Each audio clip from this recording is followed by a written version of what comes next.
Let's face it, gas prices suck. So if you're one of the few consumers that hates filling up their gas guzzlers, Ford's got a new vehicle for you. What I have beside me represents one of the most normal looking electric cars on the market, their 2013 Focus Electric. It joins the Nissan Leaf, the Honda Fit EV, and the Mitsubishi i-MEV as one of the first mass-produced electric cars on the market. Does this vehicle have what it takes to pull people out of their gas-guzzling vehicles and into an electric car? Let's find out. Mass-produced electric cars haven't been on the market for that long. Nissan was the first one in 2011 with their Leaf. Fast forward 2 years and sales of the Leaf haven't been as high as Nissan hoped. So here comes Ford with their normal looking Focus Electric. Aside from this Aston Martin-like front grille, the standard LED accented daytime running lights with HIDs, it pretty much looks like every other Focus. Now, the good thing about that is the kinetic design language of this vehicle has been very well received by the public and consumers alike. Differences in the styling from the side include these unique multi-spoke 17-inch painted wheels, which basically come off of the C-Max, as well as the expected electric badge plastered on the bottom of this door. One of the big giveaways that you're an electric car is this guy.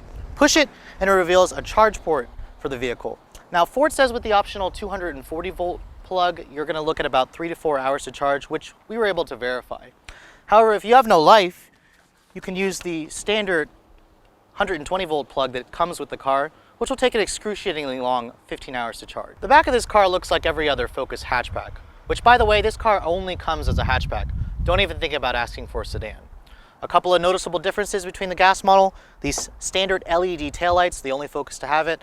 And then of course, there's no tailpipe and no fuel door on the side here. This car doesn't have a gas engine, remember? I think one of the reasons why Ford chose to make the electric as a hatchback is because of this huge frickin' battery at the back. This is a 23 kilowatt per hour battery. And you can see it raises the floor up significantly. You lose essentially half the amount of space back here compared to the gas model. Thankfully, the seats do fold at least, but don't expect to be putting a lot of stuff from IKEA in this car. Now the inside of the Focus Electric is pretty much equipped just like a gas model, with a couple of key differences. These cloth seats are standard, and they're actually made from a recycled material in keeping with the car's green image. Now, My Ford Touch, dual zone auto temp control, and push button start is standard in this car. So basically, keep this rather huge key fob in the vehicle, put your foot on the brake, push the button to start the engine, and it's actually not really an engine. There's no starter hiccup noise, no noise whatsoever. Basically, a little green car icon appears in the dash to tell you that the car is ready to be driven. Now, with this My Ford Touch display, you also get a nice backup camera that shows, your distance, your trajectory, and then of course the beeping parking sensors. That's always been a Ford thing. If you back this car into something, you're just a really bad driver. Now, the dash materials, soft touch on the upper portions, soft touch down here. The door panels are also soft touch. You have automatic up, down for all 4 of the windows, just like a Focus Titanium. The interior of this vehicle is just really, really nice. The center console here has your single speed, direct shift transmission. It looks like the other shifters from the regular Focuses. You have your standard heated seats, a nice padded armrest right here with some storage, which you'll find your sink, your USB, your aux port. And then of course the glove compartment is damped, but it doesn't have any lining material. So the back seat of the Focus Electric, pretty much the same as the gasoline model. You'll have the Focus's slightly cramped back seat area, but it actually surprisingly has good thigh support, at least for me. I'm 5'7". There is no armrest back here, but you do get dual map pockets. And unfortunately, Ford didn't carry over the materials from the front, just like the gas Focus. It's hard touch right here. But at least you get automatic up-down windows for the backseat passengers as well. Now, usually when I show you guys under the hood of a car, you expect to hear some kind of motor ticking away, making all kinds of noises. Unfortunately, that's just not the case here. The car's on, and you can't hear anything. I promise it's on. Aside from this soft touch engine cover, you'll essentially find an electric traction motor that puts out about 107 kilowatts with a 23 kilowatt per hour battery feeding it. Let me put that in numbers that you'll understand. It makes about 143 horsepower and roughly about 185 foot-pounds of torque. Now, Ford says this car will go up to 76 miles on a charge, which the EPA rates the car at 110 mpge in the city and 99 on the highway. What that E stands for is equivalent. They're measuring this car, how far it runs on electric as, opposed to a gas model. It's complicated stuff. Anyways, what you basically need to know, 3 to 4 hours to charge, 76 miles on a tank. It feeds through a single speed direct drive transmission. No gears, no variable ratios, just a transmission that feeds the power to the front wheels. Let's find out how it all works together. So many of you are probably wondering, what is it like to drive a full electric car? Well, if you've ever driven a golf cart, this is pretty much like driving an overgrown golf cart. Now, the only really other electric car that I've actually tested and driven for a while is the Nissan Leaf, which is basically this car's main competitor. The one thing about the Focus Electric that you guys gotta remember is it's a full electric car. There is no gasoline engine, as I said before, to assist this car. It's not a hybrid. This car is a full plug-in, just like the Leaf, just like the Fit EV, and that new Mitsubishi i-MEV thing, which is pretty ugly. In regards to the Ford Focus Electric, it's probably the most normal looking electric car on the market. Normal in the way it looks and normal in the way it drives. The steering of this car is just fantastic. It's very direct, precise. It changes directions really well. It actually surprisingly has a good heft to it. It doesn't have any feel, but it has a nice weight to it. It's not the light steering that the Nissan Leaf has. It's going with what Ford wants this car to be. It's more of the sportier alternative, which I'm not entirely sure, sporty and electric car kind of going hand in hand. I mean, I'm a driving enthusiast. I know you guys know that, but I kind of think the target market for this car doesn't really care if it's a sporty car. The one thing about the Focus Electric, which you'll notice, is that little display, the two displays. There's a little brake coach feature. Every time you come to a stop, it measures just how well you've stopped, and it tells you how much regenerative brakes or energy you've recaptured with the regenerative brakes. Now, one thing about the electric Focus, it's silent. There's no noise. Even if I put my foot down, you kind of hear a little woo noise, which actually is pretty cool. It's very futuristic. It kind of reminds me of, the cars from the Jetsons, those flying cars that has that just electric motor whirring noise. Unlike the C-Max plug-in or the Fusion plug-in, the gas engine will not kick in because there's no gas engine. Remember that. So this is one of the vehicles that you really need to pay attention to the range, which Ford does a good job at telling you how much you have left.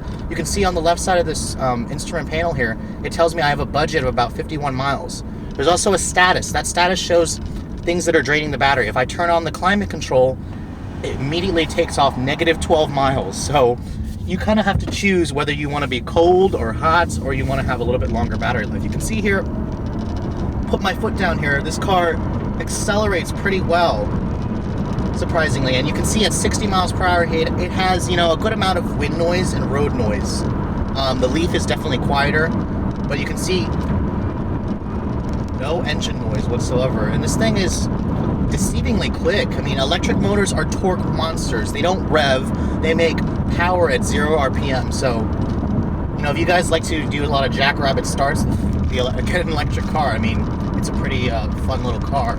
And the visibility in here is, typical Focus stuff. You have relatively thick pillars here, but got a very low hood, big mirrors with the integrated blind spot mirrors for Fords. You got a nice view out of the back, although the headrests do, block your vision a little bit. But, this car is just really good at handling. And the Focus Electric is heavy. It weighs about 600 pounds more than a regular Focus. And you don't really feel it. This car still feels pretty nimble, pretty tossable. The ride quality is on the firm side, while the Leaf is more on the floaty side. I gotta admit, I like this ride quality more just because I like, firm, sporty. But for those of you who probably are driving an electric car in the city, which is where most of these will be driven, you'll probably like the softer ride of the Leaf. Now, range. Let's talk about the range. The Focus Electric is rated to go about 76 miles on a charge. I've plugged this thing into the 240. On a full charge, the most it told me was 68. That number is a little bit deceiving because as soon as you start driving the thing, I mean, I take the car about 4 miles to and from to get to and from the office, and it really just kind of drains pretty fast. I'd say real world is more around 50 to 55 miles. That's really the real world for this car. Now, from a start, I said before electric motors are torque monsters, but it actually has a little bit of a lag from a start. You put your foot down and it kind of just takes a second, but then once you like that second passes, the car kind of just takes off and you can really feel the torque pushing you back in the seat. I'm just wondering, that's probably just a thing to do with the way Ford tunes the way this car's responsiveness is. Now, you can see here you can spin the tires on a corner if you really put your foot down, so that's pretty funny actually. Now, the transmission in this car is a single speed direct drive unit. There's no gears, there's no variable ratios, it's not a CVT, don't confuse it with a CVT. Basically, just put your foot down, the car just moves forward. That's the way that it's is designed to go. It's just a single speed direct drive. That's the transmission that all electric cars have.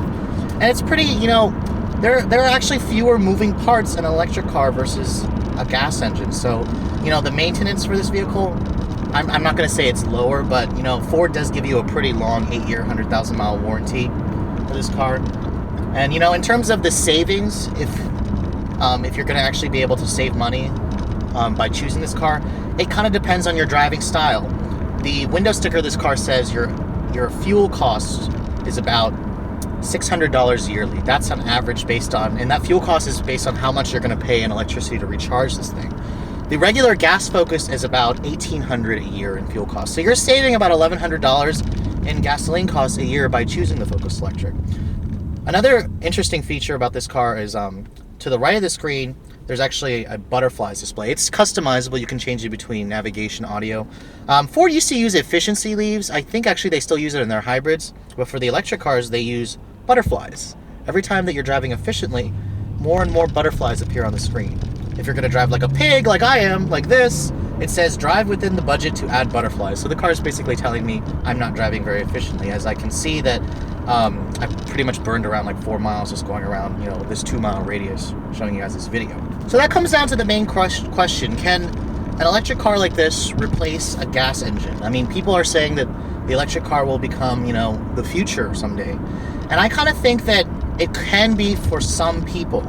With the 240-volt charger, Ford says this thing takes about 3 to 4 hours to charge, which is roughly right. If you don't have that 240-volt charger, it takes you 15 hours to charge. That's longer than overnight. That's too long, unfortunately. I think that they really need to, up that charge time to less than an hour. I think with less than an hour is a more acceptable charge time versus, even 3 to 4 hours is still pushing it. It's a little bit long. I mean, it's taking up almost half the day to charge an electric car like this for just a range of about 76 miles, what Ford says, which is roughly better than the Leaf. The Leaf is at 73 miles, but the Honda Fit EV is about 82. Now, the turning radius of the Focus Electric is actually somewhat tight, it's very wide, which is weird because the ST has really wide turning radius, but so does the Focus Electric. I'm not entirely sure why that's the case, but I'm guessing maybe it just has to do with the fact that the wheel it only is about less than 2 turns lock to lock. So maybe that's the reason why the turning radius is so tight. But let's talk about the main competition. The main competition for this car is the Leaf and the Fit EV and the Mitsubishi i-MEV. The Focus Electric is the most powerful. It has about a 107 kilowatt electric motor, which roughly puts out 143 horsepower. The Leaf has about an 80 kilowatt electric motor. The Fit EV is around there as well. The Focus Electric has the most power, but it's also the heaviest in typical American car fashion. The Leaf and the Fit EV is about 3,200 pounds, while this is about 3,600 pounds. In terms of performance, the Leaf feels a little bit quicker than this car. I'm guessing just because that's 400-pound weight difference really just kind of hurts this car's acceleration. But let's face it, you're not going to be doing drag races in an electric car. Now, at the price for this car, Ford prices the electric, you can buy or you can lease it at $39,995. That's the base price. It comes pretty much equipped like a titanium minus the leather. If you want the leather, that's like an extra $1,000 if you want the leather. It's right in line with every other electric car, and we expect to spend over $35,000. The one thing about electric cars is there's a $7,500 tax credit on them. So, factor that in. You get that money back at the end of the fiscal year that you bought the car. Factor that in, it's, pretty much low 30s to buy an electric car. I personally think leasing one is a better bet, just because, Ford offers really good lease rates on this car right now. There's a really hefty incentive on it, same with every other manufacturer. I think if you're going to lease an electric car and you drive within a under 20-mile range to and from work, it's a good bet for you. But I think that if your commute involves much longer than that, you should probably go for just a regular plug-in hybrid. I think a plug-in hybrid like a C-Max Energy makes more sense versus a full electric car for most buyers, because with that plug-in hybrid, you can go about 20 miles on a single tank, but then you can the gas engine will take over and it'll give you like another 300 to 400 miles of range. But anyways, if you guys are in the market for an electric car like this, I hope my video has given you guys a chance, a better insight on how it drives. Like I said, it's the Focus Electric is the most normal looking and the most, conventional drive. It's probably one of the reasons why a lot of people might like it. The Leaf is just too weird looking. But I think that Ford did a really good job with, their first mass-produced electric car.